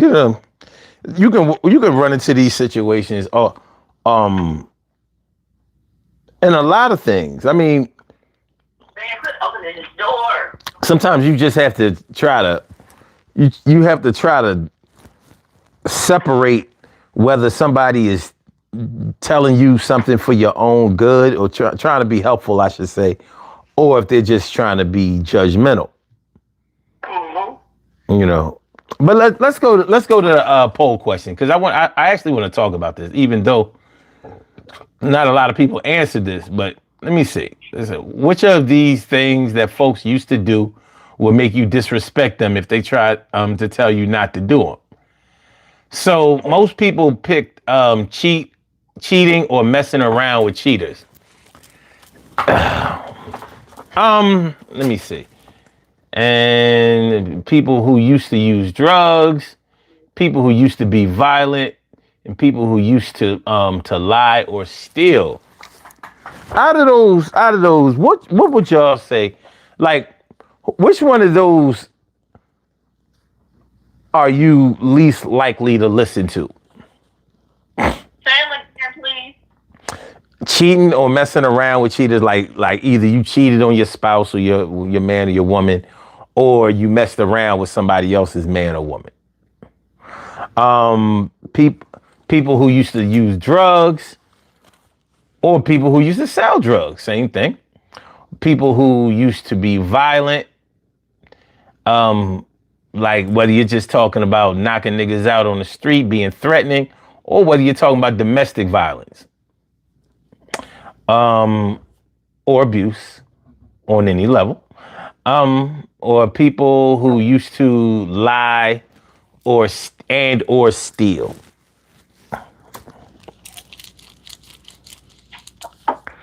I'm gonna say the cheater. I'm gonna say the cheater. Okay. What would you say, Troy? I'm not going to lie to you. Huh? You know, it depends. Oh. My thoughts will be this. It depends on the message that he's trying to put forth to me. Like, if we talking about relationships, fuck no, I'm not listening to you. You know what I mean? If he's talking about, if he's the drug dealer and he's in a relationship and he's talking to me about relationship and he's been in a relationship with that individual for years, then I'll listen to you. But when it comes to how to, but if morally, I think that either one of them, all of them are all bad. But I wouldn't listen to the cheater, boy. You wouldn't listen to the cheater. Yeah. I wouldn't listen to the cheater, boy. That's interesting. I would probably be less likely to listen to the person who tells you not to lie or steal. Oh, that was the other one? Yeah, that was the last one. Oh, I didn't hear the last one. No, I would listen. That would be one of them. Yeah. I'm talking about what's the main one? The main one would be the last one you just said. I didn't hear you say The lying the lying and stealing. Yeah. Yeah, and my reasoning for it is because the likelihood that you don't lie or steal anymore is so low. You know what I mean? It's so low because it's hard to stop a person who used to lie from lying. They'll lie about not lying no more. But at the same time, huh? Nobody can tell me to know a person like that. Yeah, the only thing about it is,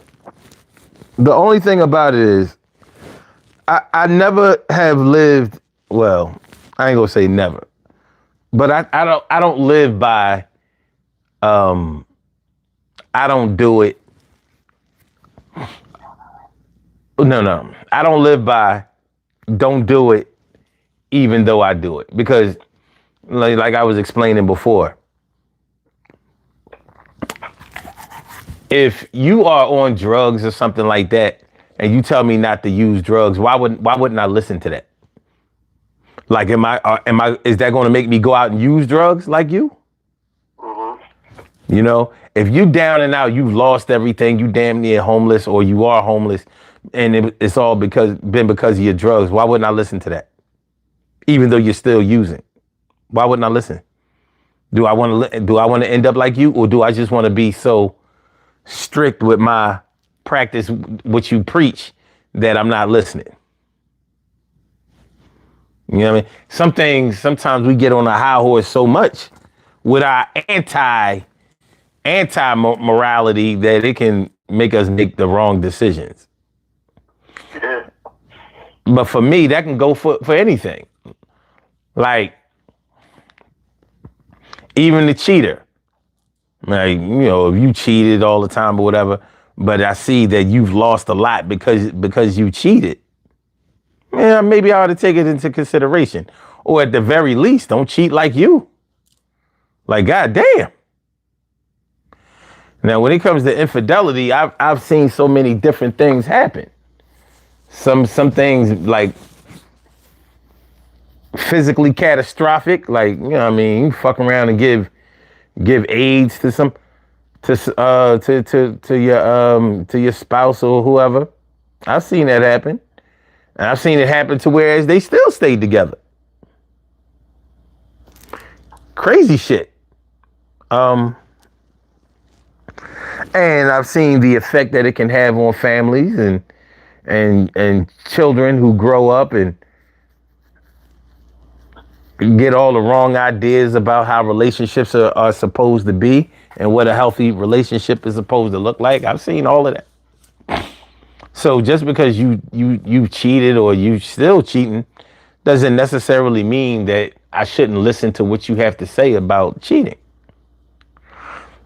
Or would I rather you tell me, well, the shit, I cheated and got away with it, you should do it too? Would I rather listen to that? Or would I, if I was in search of help, would I want to hear, and this may have happened to y'all before. You went to somebody for some help or whatever, and they said, man, I can't tell you what to do because I'm fucked up right now too. That don't mean you can't help me. It might mean more like you're unwilling to help me. You know what I mean? I didn't come to you so you can tell me that you fucked up. All you did was make it all about you. All about you. You turned that thing right around. Yeah, and even though, you fucked up right now, or you doing the same thing that I'm coming to you to ask for help with, you know what I mean? Shoot, maybe you the expert. You can be a failure and an expert at the same time. You know, there's a lot of people who don't believe they should listen to someone who has not been successful at whatever advice they may give. Like people who are in relationships don't want to listen to someone who's not in a relationship. Mm-hmm. Like the person I know who's married 3 times, she feels like she's an expert on relationships because she's been married 3 times and I've never been married. Mm-hmm. So for her, she knows more about how to tell someone to have an effective relationship versus me. So there are a lot of people with that thought in mind. That's why sometimes when my married friends ask me questions, I said, I ain't got no dog in this fight. I've never been married, so I wouldn't know how to tell you. And she's like, but you had successful relationships that were successful, and you decided to cut them off. So that's why I'm asking you. And I'm asking you because I know you love me and you're looking out for my best interest. But there are others who like, hey, I've been married, don't ask him. Oh, okay. Mm-hmm. Like, I'm going to give you another story, right, Sonny? Like my aunt, right? Both my aunts. You know, well, this one aunt, she's Miss Holier than Thou and prayer warrior and all this shit. You know, so, you know, my mom was deep in the church. You know, and you know, when they worked together, she had got my mom a job to work with, and they worked together. And, you know, She put my mom through shit on this job. And then when she got caught up on some bullshit at the job, she wanted my mom to testify on her behalf, and my mom was like, I can't be a part of that. So my mom ain't talked for years. But to make a long story short, well, I had an uncle. My uncle had passed away out D.C. So when he passed away, we rode out there. So the guy that drove us down there, he was a pastor, right? I think he had about 6 or 7 children. She sat in the front seat and they just busted up, hee ha ha. Everything was nice. Then we got to the house and the holier than thou pastor and the holier than thou aunt wound up screwing each other. In the name of Jesus, I guess. And let's turn back around about 3 or 4 months later, they wound up getting married. And then 2 months later, the breaking point was she wanted to send his kids to boarding school. And that was his breaking point. No, you ain't doing that to my children. When the breaking point should have been, you shouldn't even slept with in the first place. You got to Noah. But then you want to be going around talking, preaching God, and mine used to walk around and God this and God that. I mean, if I threw water on, I know steam would come off her bitch ass. But no water would come off. Holy water, spigot water, spring water, Pedialyte, all that shit. Pedialyte. Fucking Pedialyte too. I know she's the devil. She's the devil. There's no doubt in my mind, because the shiesty, and she still do shiesty shit. The shiesty shit she does, it throws my mind in a tailspin. But yet we'll fall back on God as a tool to benefit herself. That's why, sometimes when I hear people preach about God and preach about God and preach about God, you got to take it as a grain of salt. Because the people that preach about him so much are the ones that done some of the most heinous and harsh things. Say that louder. The one that preach about him the most are the ones that done some of the most heinous and harsh things. You know what I mean? Never had one that says that, because that's the truth, 100%. I just people, when they start that with me, as soon as they do something, I be like, "Well, God approve of that?" They get mad. I don't care. Well, God approve of that? You don't. The old saying goes, "Don't go throwing stones to glass houses." That's the old saying, and I believe in that.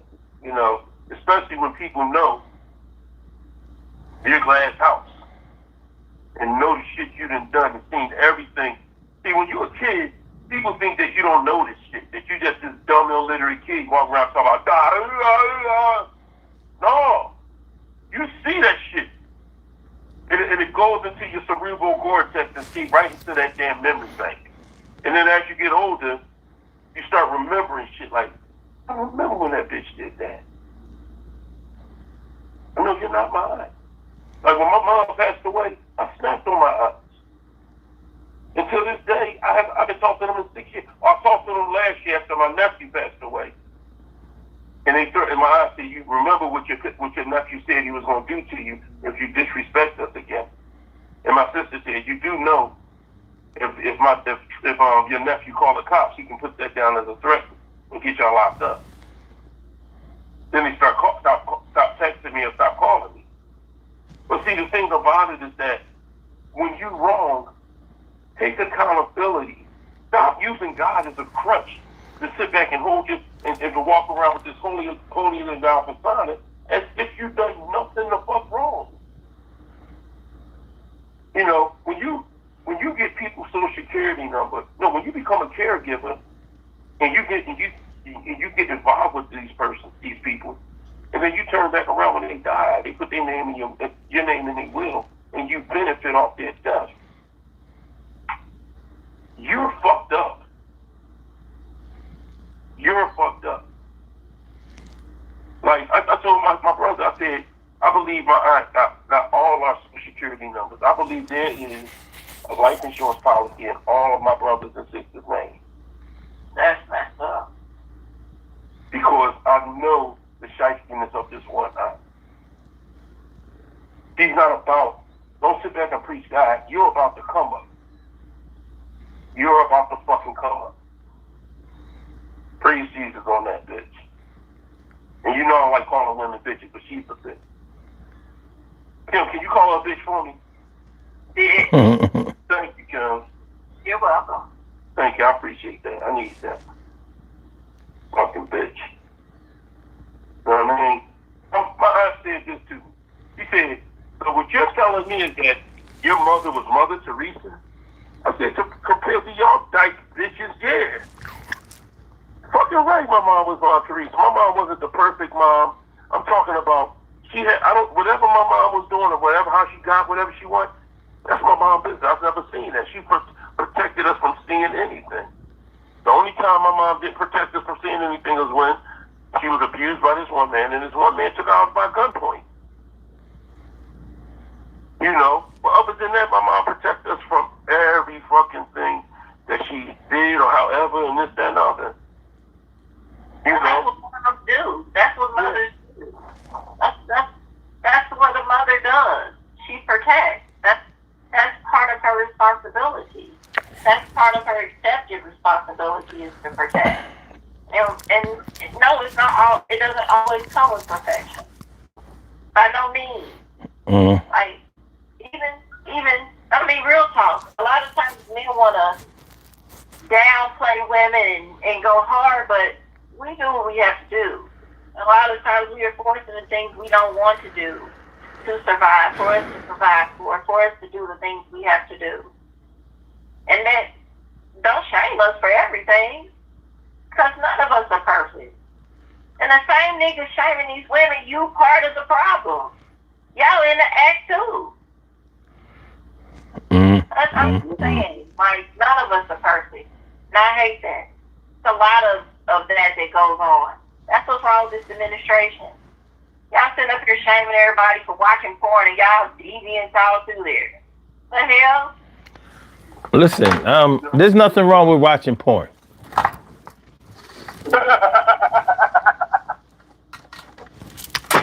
I mean, you know, you're not supposed to get all addicted to it and shit and make it start having an impact on your sex life. And I haven't watched porn in I don't know how long. But I mean, ain't nothing wrong with, you know what I mean, watching some.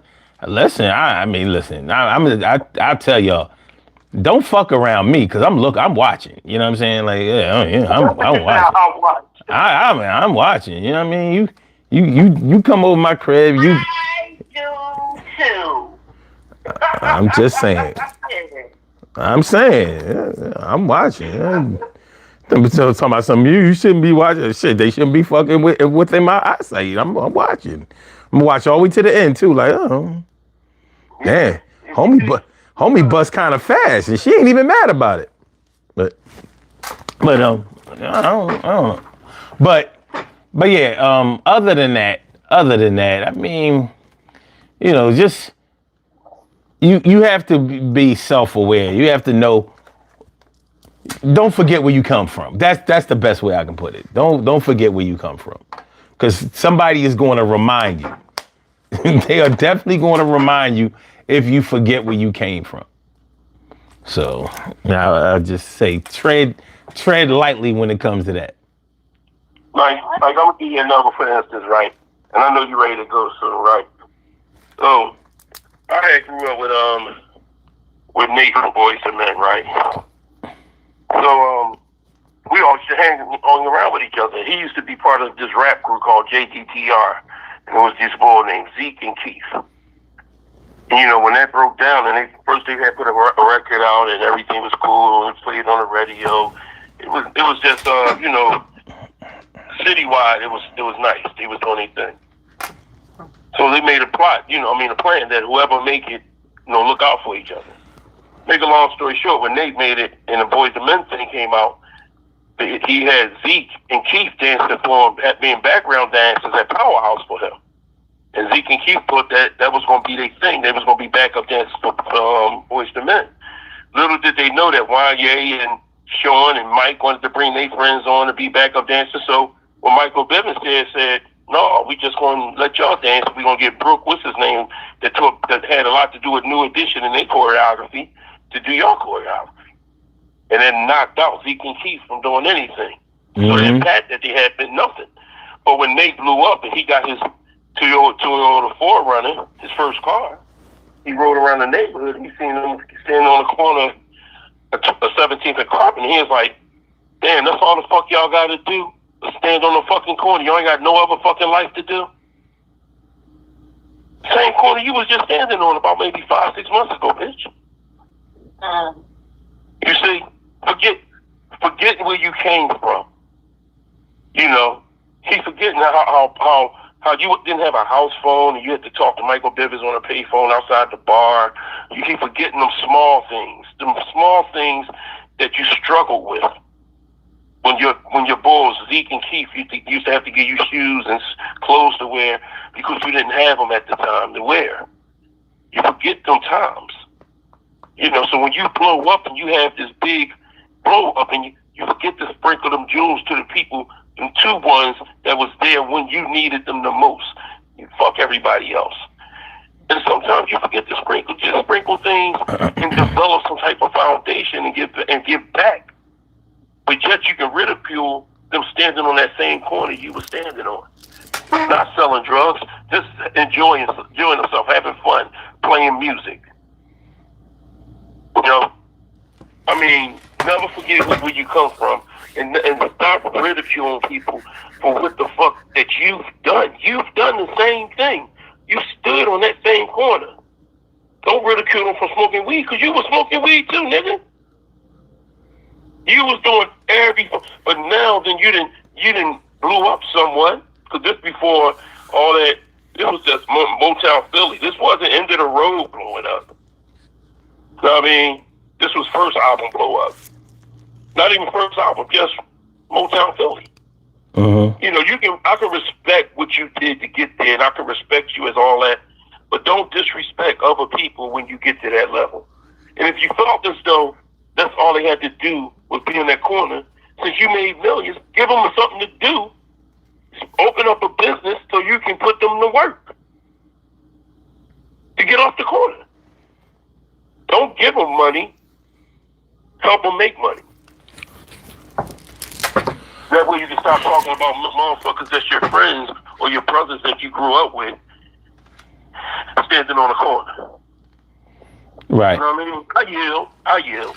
All right, we're going to do these birthday shout outs and get out of here. Happy birthday, organized for today. Right. That's what's up. Good looking.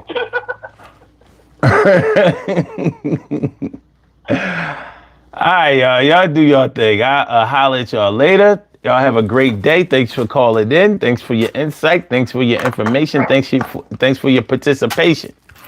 As always, love. Have a good one. Stay safe. It's a cold front coming through. Stay warm. Peace out. All right. All right, be blessed, Kim. All right, yeah, peace. Everybody be blessed, be safe. Everybody, much love to everybody in the chat, to the family, to the ones that's becoming family, and to my brother from another mother. Much love to you, bro. Love you, bro. Yo, man, same to you. Peace. All right. All right, y'all. We have some birthday shout outs to do. Some people were born on this glorious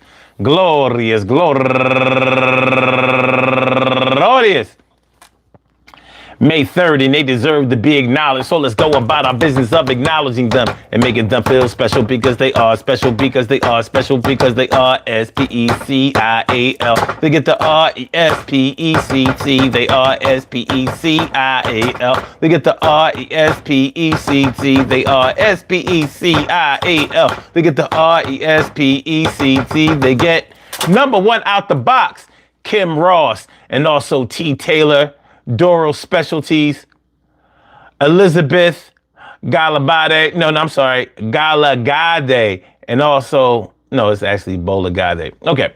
And Danelli Dorita Peralta, Malcolm Aeneas Flamer, Elaine Green, my girl go-getter Erica Bailey, and also my man go-getter Iyanda Wasu Abayudun.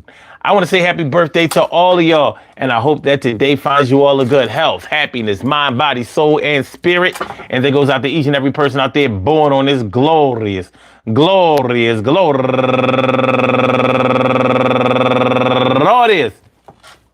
May 3rd, anywhere out there in the world, worldwide, internationally, and universally. All of y'all go ahead and turn up. But don't turn up too loud. Just turn up loud enough so everybody can hear you. Rock out. Rock on and do the damn, to rock out. Rock on and do the damn, rock out. Rock on and do the damn thing. You do your thing, y'all. Represent the queens and kings. You do your thing, y'all. Represent the queens and kings.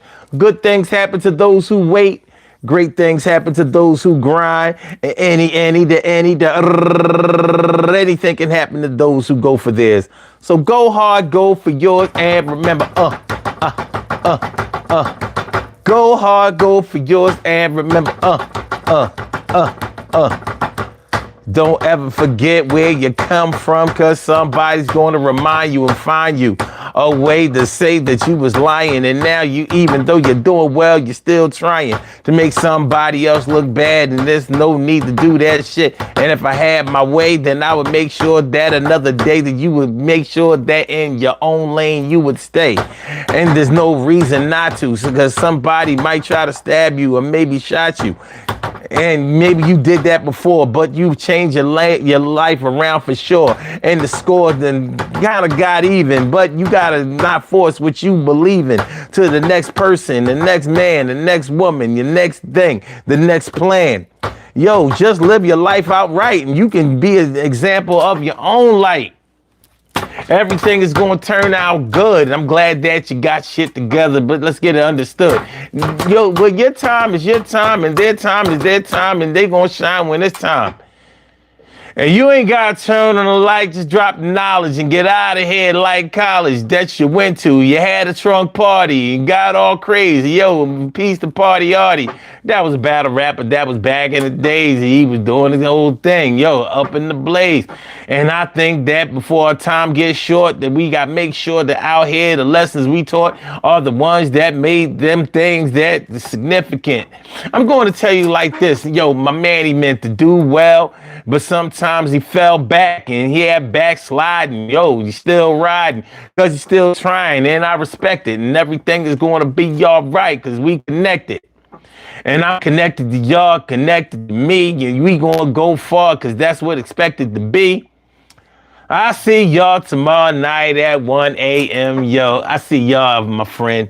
Have a great old day, no exceptions, and I'm going to do this shit, and that's beyond our conception. All right. Peace to all my day ones, my everydays, and my brand news. I love y'all to death. Resuscitate y'all. Love y'all right back to life. We will be back tomorrow night, 1 a.m. Monday going into Tuesday.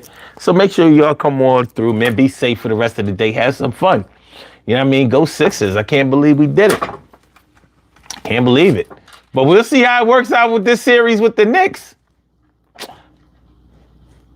Holla. Make sure y'all hit the like button, share the show, subscribe to the channel if you haven't subscribed to the channel. I hope y'all enjoy listening to the show as much as I enjoy broadcasting it, because I really did enjoy broadcasting it. So peace.